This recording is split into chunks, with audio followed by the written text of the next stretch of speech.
শুরু হচ্ছে স্বামী বিবেকানন্দের কর্মযোগ দ্বিতীয় অধ্যায়। নিজ নিজ কর্মক্ষেত্রে প্রত্যেকেই বড়। সাংখ্য দর্শন মতে প্রকৃতি 3টি উপাদানে গঠিত। সংস্কৃত ভাষায় ওই উপাদানত্রয়ের নাম সত্ত্ব, রজ ও তম। বাহ্য জগতে ইহাদের প্রকাশকে আমরা সমতা, ক্রিয়াশীলতা ও জড়তা বলিতে পারি।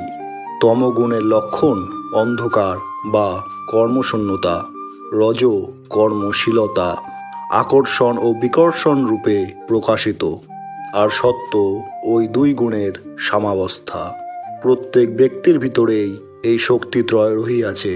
কখনো তম প্রবল হইয়া উঠে, আমরা আলস্যপরায়ণ হই, আমরা যেন আর নড়িতে পারি না, নিষ্কর্মা হইয়া যাই, কতকগুলি ভাবের অথবা শুধু জড়তার বন্ধনে আবদ্ধ হইয়া পড়ি। আবার কখনো কখনো কর্মশীলতা প্রবল হয়।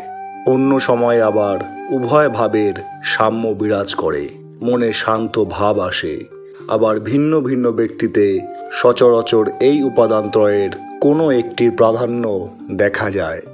একজন হয়তো কর্মশূন্যতা, আলস্য ও জাড্য লক্ষণান্বিত, অপরের প্রধান লক্ষণ কর্মশীলতা, শক্তি, মহাশক্তির বিকাশ।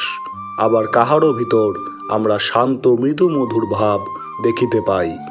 ইহা ওই পূর্বোক্ত গুণদ্বয়ের অর্থাৎ ক্রিয়া শক্তিশীলতা ও নিষ্ক্রিয়তার সামঞ্জস্য। এই রূপে সমুদয়ের সৃষ্ট জগতে পশু, উদ্ভিদ, মানুষ সকলের মধ্যেই আমরা এই বিভিন্ন শক্তির কম বেশি প্রকাশ দেখিতে পাই। এই ত্রিবিধ গুণ বা উপাদানই বিশেষভাবে কর্মযোগের আলোচ্য বিষয়। উহাদের স্বরূপ ও ব্যবহারের কৌশল শিখাইয়া কর্মযোগ আমাদিগকে ভালোভাবে কর্ম করিতে সাহায্য করে। মানব সমাজ একটি ক্রমনিবদ্ধ সংগঠন। উহার অন্তর্গত ব্যক্তিগণ সকলেই যেন এক এক শ্রেণীতে ও বিভিন্ন সোপানে অবস্থিত। সুনীতি ও কর্তব্য কাহাকে বলে আমরা সকলেই জানি, কিন্তু দেখিতে পাই ভিন্ন ভিন্ন দেশে এই নৈতিক ধারণা অত্যন্ত বিভিন্ন। এক দেশে যাহা সুনীতি বলিয়া বিবেচিত হয়, অপর দেশে হয়তো তাহা সম্পূর্ণ দুর্নীতি বলিয়া পরিগণিত। দৃষ্টান্ত স্বরূপ দেখো, কোনো দেশে জ্ঞাতি ভাই ভগিনীর মধ্যে বিবাহ সম্ভব, অপর দেশে আবার উহা অতিশয় নীতিবিরুদ্ধ বলিয়া বিবেচিত হয়। কোনো দেশে পুরুষ নিজ ভাতৃবধূকে বিবাহ করিতে পারে, অপর দেশে উহা নীতিবিরুদ্ধ। কোনো দেশে একবার মাত্র বিবাহ সম্ভব, অপর দেশে বহু বিবাহ প্রচলিত। এই রূপে আমরা সদাচারের অন্যান্য বিভাগেও দেখিতে পাই যে উহার মান দেশে দেশে অতিশয় ভিন্ন। তথাপি আমাদের ধারণা সদাচারের একটি সার্বভৌম মান ও আদর্শ আছে। কর্তব্য সম্বন্ধেও এই রূপ। কর্তব্যের ধারণা বিভিন্ন জাতির মধ্যে অত্যন্ত ভিন্ন ভিন্ন। কোনো দেশে যদি কেহ কার্য বিশেষ না করে, লোকে বলিবে সে অন্যায় করিয়াছে, অপর দেশে আবার ঠিক সেই কার্যগুলি করিলেই লোকে বলিবে সে ঠিক করে নাই। তথাপি আমরা জানি কর্তব্যের একটি সর্বজনীন ধারণা অবশ্যই আছে। এই রূপে সমাজ এক শ্রেণীর কার্যবিশেষকে কর্তব্য বলিয়া মনে করে, অপর এক সমাজ আবার ঠিক ইহার বিপরীত মত পোষণ করে এবং ওইরূপ কার্য করিতে হইলে আতঙ্কিত হয়। এখন আমাদের নিকট 2টি পথ খোলা। অজ্ঞ লোকের পথ, তাহারা মনে করে সত্য লাভের পথ মাত্র একটি, আর সব পথ ভুল। আর একটি জ্ঞানীদের পথ, তাহারা স্বীকার করেন আমাদের মানসিক গঠন অথবা অবস্থার স্তর অনুসারে কর্তব্যও ভিন্ন ভিন্ন হইতে পারে। সুতরাং প্রধান জ্ঞাতব্য বিষয় এই যে কর্তব্য ও সদাচারের ক্রম আছে। জীবনের এক অবস্থায় এক পরিবেশ যাহা কর্তব্য, অপর অবস্থায় অন্যরূপ পরিবেশ তাহা কর্তব্য নয় এবং হইতে পারে না। উদাহরণ, সকল মহাপুরুষেরই উপদেশ অশুভের প্রতিরোধ করিও না, অপ্রতিকারী সর্বোচ্চ নৈতিক আদর্শ। আমরা সকলেই জানি যদি আমরা কয়েকজনও এই নীতি পরিপূর্ণভাবে কার্যে পরিণত করিতে চেষ্টা করি, সমুদায় সমাজ গঠন ভাঙিয়া পড়িবে। আমাদের সম্পত্তি দুষ্টু লোকের হস্তগত হইবে। আমাদের জীবনও তাহারাই পরিচালিত করিবে। আমাদের লইয়া তাহারা যাহা ইচ্ছা তাহাই করিবে। মাত্র একটি দিন যদি এইরূপ অপ্রতিকর নীতি কার্যে পরিণত করা হয়, তবে সমাজ ধ্বংসের পথ ধরিবে। তথাপি আমরা বিচার বিশ্লেষণ ব্যতিরেকে অপ্রতিকর রূপ উপদেশের সত্যতা অন্তরে অন্তরে উপলব্ধি করিয়া থাকি। উহাকে আমাদের সর্বোচ্চ আদর্শ বলিয়াই মনে হয়। কিন্তু কেবল ওই মত প্রচার করিলে মানব জাতির এক বিরাট অংশকে নিন্দিত করা হয়। শুধু তাহাই নয়, উহাতে তাহাদের বোধ হইবে যে তাহারা সর্বদাই অন্যায় করিতেছে এবং তাহাদের সকল কাজেই মনে বিবেকের সংকোচ অনুভব করিবে। ইহা তাহাদের দুর্বল করিয়া দিবে এবং অন্যান্য দুর্বলতা অপেক্ষা প্রতিনিয়ত এইরূপ আত্মজ্ঞানী হইতে অধিকতর পাপ উদ্ভূত হইবে। যে ব্যক্তি নিজেকে ঘৃণা করিতে আরম্ভ করিয়াছে, তাহার অবনতির দ্বার উদ্ঘাটিত হইয়াছে। জাতি সম্বন্ধেও এ কথা সত্য। আমাদের প্রথম কর্তব্য নিজেকে ঘৃণা না করা। উন্নত হইতে হইলে প্রথমে নিজের উপর, তারপর ঈশ্বরের উপর বিশ্বাস আবশ্যক। যাহার নিজের উপর বিশ্বাস নাই, তাহার কখনোই ঈশ্বরে বিশ্বাস আসিতে পারে না।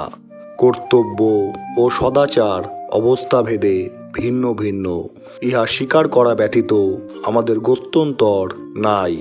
অন্যায়ের প্রতিকার করিলে সর্বক্ষেত্রেই যে অন্যায় করা হইল তাহা নয়, কিন্তু অবস্থা বিশেষে অন্যায়ের প্রতিরোধ করাই মানুষের কর্তব্য হইতে পারে। পাশ্চাত্য দেশে তোমরা অনেকে ভগবদ্গীতার 2য় অধ্যায় পাঠ করিয়া হয়তো আশ্চর্য হইয়াছ। বিপক্ষগণ আত্মীয় ও বন্ধুবান্ধব বলিয়া এবং অহিংসাই পরম ধর্ম, এই অজুহাতে অর্জুন যখন যুদ্ধ করিতে প্রতিরোধ করিতে অনিচ্ছা প্রকাশ করিলেন, শ্রীকৃষ্ণ তখন তাহাকে কাপুরুষ ও কপট বলিয়াছেন। এটি একটি প্রধান শিক্ষণীয় বিষয় যে সকল ব্যাপারেই চরম বিপরীত প্রান্ত দুইটি দেখিতে একই প্রকার। চূড়ান্ত অস্তি ও চূড়ান্ত নাস্তি সকল সময়েই সদৃশ্য। আলোক কম্পন যখন অতি মৃদু, তখন উহা আমাদের দৃষ্টিগোচর হয় না। অতি দ্রুত কম্পনও আমরা দেখিতে পাই না। শব্দ সম্বন্ধেও ঐরূপ। অতি নিম্ন গ্রামের শব্দ শোনা যায় না, অতি উচ্চ গ্রামের শব্দও শোনা যায় না। প্রতিকার ও অপ্রতিকারের প্রভেদও এইরূপ। একজন কোনো অন্যায়ের প্রতিকার করে না, কারণ সে দুর্বল ও অলস, প্রতিকারে অক্ষম। প্রতিকারের ইচ্ছা নাই বলিয়া প্রতিবাদ করে না তাহা নয়। আর একজন জানে ইচ্ছা করিলে সে দুর্নিবার আঘাত হানিতে পারে, তথাপি সে শুধু যে আঘাত করে না তাহা নয়, বরং শত্রুকে আশীর্বাদ করে। যে ব্যক্তি দুর্বলবশত প্রতিকার করে না, সে পাপ করিতেছে। সুতরাং এই অপ্রতিকার হইতে সে কোনো সুফল অর্জন করিতে পারে না। পক্ষান্তরে অপর ব্যক্তি যদি প্রতিকার করে, তবে পাপ করিবে। বুদ্ধ নিজ সিংহাসন ও রাজপদ ত্যাগ করিলেন, ইহা প্রকৃত ত্যাগ বটে। কিন্তু যাহার ত্যাগ করিবার কিছুই নাই, এমন ভিক্ষুকের পক্ষে ত্যাগের কোনো কথাই উঠিতে পারে না। অতএব এই অপ্রতিকার ও আদর্শ প্রেমের কথা বলিবার সময় আমরা প্রকৃতপক্ষে কি বুঝিতেছি, সেই দিকে বিশেষভাবে দৃষ্টি রাখিতে হইবে। আগে সযত্নে বুঝিতে হইবে প্রতিকার করিবার শক্তি আমাদের আছে কি না। শক্তি থাকা সত্ত্বেও যদি প্রতিকার চেষ্টা শূন্য হই, তবে আমরা বাস্তবিক অপূর্ব প্রেমের কাজ করিতেছি। কিন্তু যদি আমাদের প্রতিকারের শক্তি না থাকে এবং নিজেদের মনকে বুঝাইবার চেষ্টা করি যে আমরা অতি উচ্চ প্রেমের প্রেরণায় কাজ করিতেছি, তবে আমরা ঠিক উহার বিপরীত আচরণই করিতেছি। অর্জুনও তাহার বিপক্ষে প্রবল সৈন্য বুজ্জ সজ্জিত দেখিয়া ভীত হইয়াছিলেন। স্নেহ ভালোবাসা বশত তিনি দেশের ও রাজার প্রতি কর্তব্য ভুলিয়া গিয়াছিলেন। এই জন্য শ্রীকৃষ্ণ তাহাকে কপট বলিতেছেন। পণ্ডিতের মতো কথা বলিতেছ, অথচ কাপুরুষের মতো কাজ করিতেছ। ওঠো, দাঁড়াও, যুদ্ধ করো। ইহাই কর্মযোগের প্রধান ভাব। কর্মযোগী জানেন অপ্রতিকারই সর্বোচ্চ আদর্শ।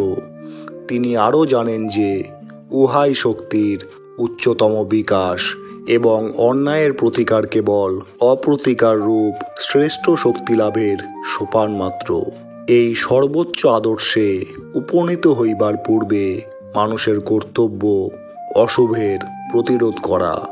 কাজ করিতে হইবে, সংগ্রাম করিতে হইবে, যতদূর সাধ্য উদ্যম প্রকাশ করিয়া আঘাত করিতে হইবে।